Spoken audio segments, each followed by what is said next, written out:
Merhabalar, ben Zehra. Kanalıma hoş geldiniz.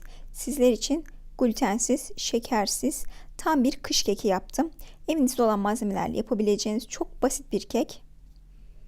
Buyurun hep birlikte tarifime geçelim. 2 adet yumurtam. Yumurtayı çırpıyorum. Ardından yarım çay bardağı sıvı yağımı ilave ediyorum.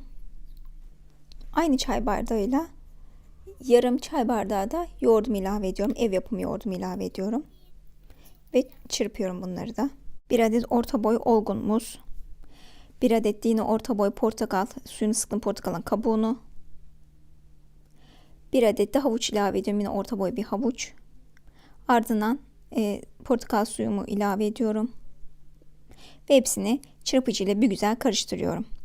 Burada kullandığım portakal, havuç, muz hepsi orta boy. Aynı portakalın hem kabuğunu hem de suyunu kullandım.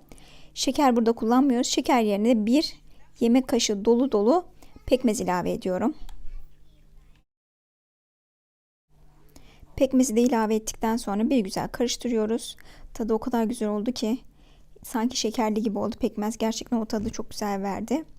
Burada da 1 su bardağı dolu dolu glutensiz un ilave ettim. Ardından 1 tatlı kaşığı da kabartma tozu ekledim. Doktor Ötken'in kabartma tozunu. Yani bir paketin yarısına denk geliyor. Kabartma tozunu ekledikten sonra bir güzel karıştırıyoruz. Burada kıvamına bakın kekinizin. Çünkü kullandığınız meyvelere göre değişiyor kıvamı. Ona göre yine glutensiz un yarım bardak daha ekleyebilirsiniz.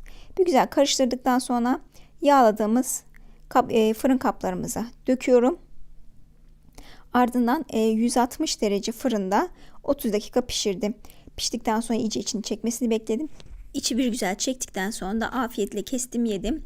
Sizler de deneyin, çok beğeneceksiniz. Üzerine de ben bitter çikolata vardı evde.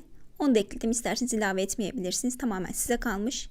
İnşallah sizler de yaparsınız, beğenirsiniz. Yaptıktan sonra benimle paylaşmayı unutmayın. Bir sonraki videomda görüşmek üzere.